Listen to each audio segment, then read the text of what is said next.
जयशंकर पर टिकी पूरे भारत की उम्मीद, 50 साल का खजाना लगा हाथ, भारत की सबसे बड़ी डील बनाएगी इतिहास।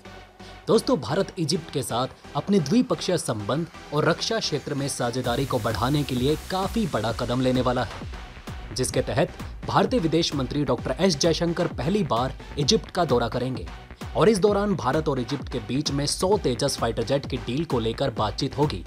साथ ही इसके दौरान भारत और इजिप्ट के संबंधों का विस्तार कैसे किया जा सकता है, उसके ऊपर भी चर्चा की जाएगी।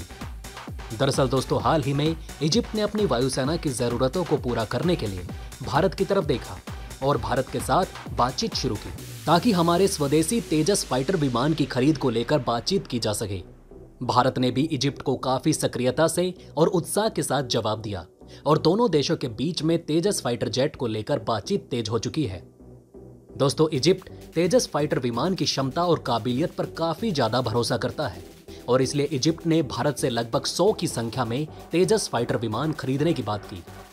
साथ ही इजिप्ट का यह कहना था कि अगर वो 100 की संख्या में तेजस फाइटर विमान खरीदता है तो उन्हें इसकी टेक्नोलॉजी और असेंबली लाइन भी चाहिए ताकि इजिप्ट स्वदेशी रूप से अपने देश के अंदर भी इसे बना पाए और इन्हें मेंटेन भी कर सके।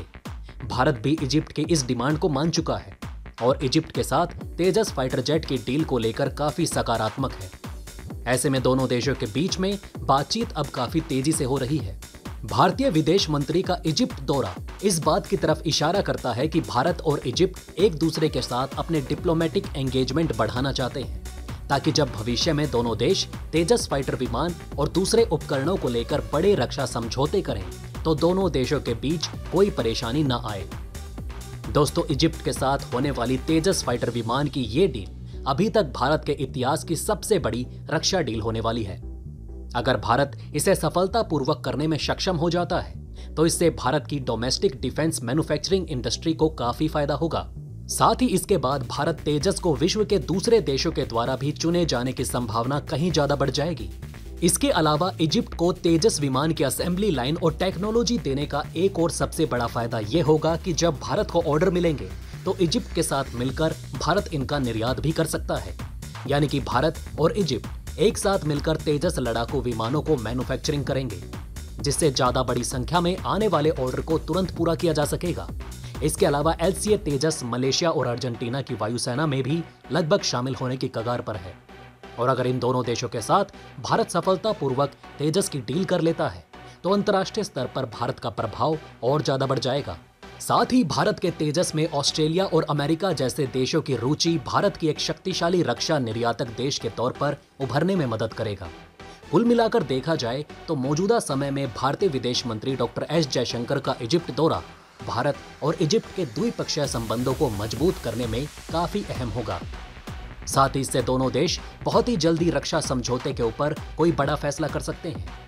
वहीं पर इसके अलावा जिस तरह से भारत रक्षा निर्यात की तरफ अपने कदम बढ़ा रहा है, बहुत ही जल्द अंतर्राष्ट्रीय स्तर पर भारत एक मजबूत और भरोसेमंद रक्षा निर्यातक देश के तौर पर उभर कर सामने आ सकता है। बहरहाल दोस्तों, अब बढ़ते हैं हमारी दूसरी खबर की तरफ। तो दोस्तों, ये खबर भारत के कोल रिजर्व से जुड़ी हुई है, जिसके तहत भारत के यूनियन कोल मिनिस्टर ने एक काफी बड़ा बयान देते हुए पूरे भारत को एक बात बताई कि देश के पास लगभग 50 सालों का कोल रिजर्व मौजूद है, जिससे भारत अपनी ऊर्जा की जरूरतों को काफी हद तक पूरा कर सकता है।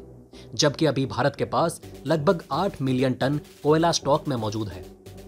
दोस्तों, आज के समय में वैश्विक घटनाओं को अगर ध्यान से देखा जाए तो इस बात से कोई इनकार नहीं कर सकता कि क्लाइमेट चेंज और पर्यावरण बचाना सच में काफी महत्वपूर्ण है। लेकिन जब हमारी दुनिया की अर्थव्यवस्था खतरे में है और हम ये भी नहीं कह सकते कि अगले कुछ सालों तक हमें बिना किसी परेशानी के तेल की सप्लाई आती रहेगी या फिर नहीं, तब ऐसे हालात में रिन्यूएबल एनर्जी पर फोकस करना इतना आसान नहीं है। इसलिए भारत को अपनी ऊर्जा की जरूरतों को पूरा करने के लिए पहले से ही तैयार रहना होगा। जैसे कि हाल ही में तेल के दाम इतने बढ़ गए थे कि विश्व में हर देश की आम जनता तक इसका असर पहुंचा और महंगाई के रूप में हमें साफ तौर पर तेल की बढ़ती कीमतों का असर देखने को मिला।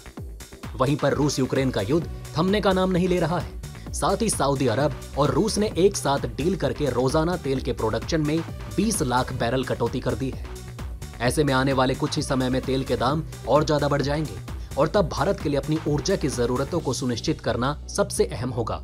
वहीं ऐसे में रिन्यूएबल एनर्जी और न्यूक्लियर एनर्जी काफी अच्छे ऑप्शन हैं और ये भविष्य में भारत की ऊर्जा की जरूरतों को पूरा कर सकते हैं।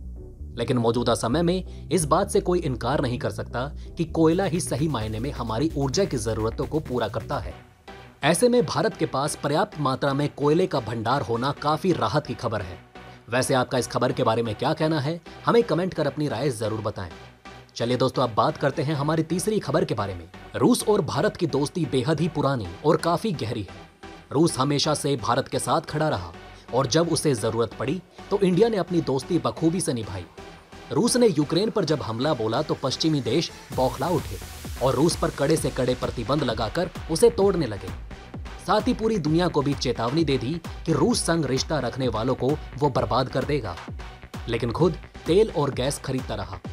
भारत ने यहां पर अपनी विदेश रणनीति अपनाई और देश और दोस्ती को देखते हुए उसे आगे बढ़ाया। अमेरिका के लाख धमकियों के बाद भारत ने अपना फर्ज जरूर निभाया। पूरी दुनिया में अगर किसी ने शांतिपूर्ण समाधान की बात की तो वो है भारत।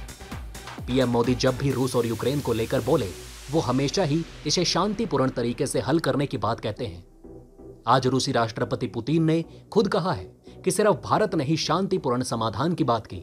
पुतिन ने अपने एक बयान में भारत को करीबी सहयोगी और साझेदार करार देते हुए कहा कि कद्दावर एशियाई देश भारत ने हमेशा बातचीत शुरू करने और यूक्रेन संघर्ष के शांतिपूर्ण समाधान की जरूरत के बारे में बात की है। प्रधानमंत्री नरेंद्र मोदी ने लगभग 1 महीना पहले उज्बेकिस्तान के समरकंद शहर में सांघाई सहयोग संगठन के दौरान पुतिन से कहा था कि ये युद्ध का दौर नहीं है।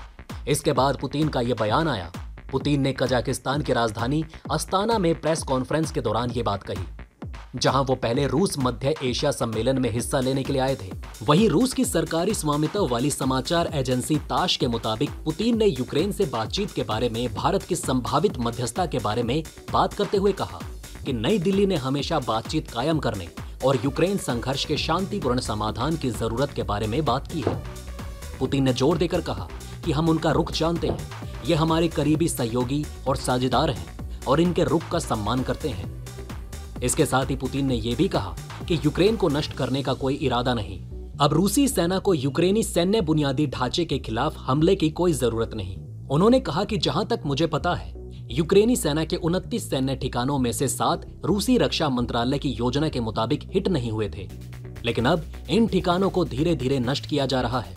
कम से कम अभी के लिए बड़े पैमानों पर किसी स्ट्राइक की कोई जरूरत नहीं। दोस्तों, ये थी खबरें भारत और इजिप्ट के बीच तेजस की डील को लेकर, साथ ही भारत में पर्याप्त कोयले के साथ पुतिन का भारत के रुख का सम्मान करने की। वैसे आपका इन खबरों के बारे में क्या कहना है, हमें कमेंट कर जरूर बताएं। वहीं अगर आप चाहते हैं कि ऐसी इन्फॉर्मेशन ज्यादा से ज्यादा लोगों तक पहुंचे तो इस वीडियो को ज्यादा से ज्यादा शेयर करना ना भूलिएगा। और अगर आपको हमारी ये वीडियो पसंद आई हो तो लाइक जरूर करिएगा। इसी के साथ दोस्तों, मैं मिलता हूं आपसे ऐसे ही किसी अगली वीडियो में। तब तक के लिए बने रहें हमारे चैनल पर। जय हिंद, जय भारत।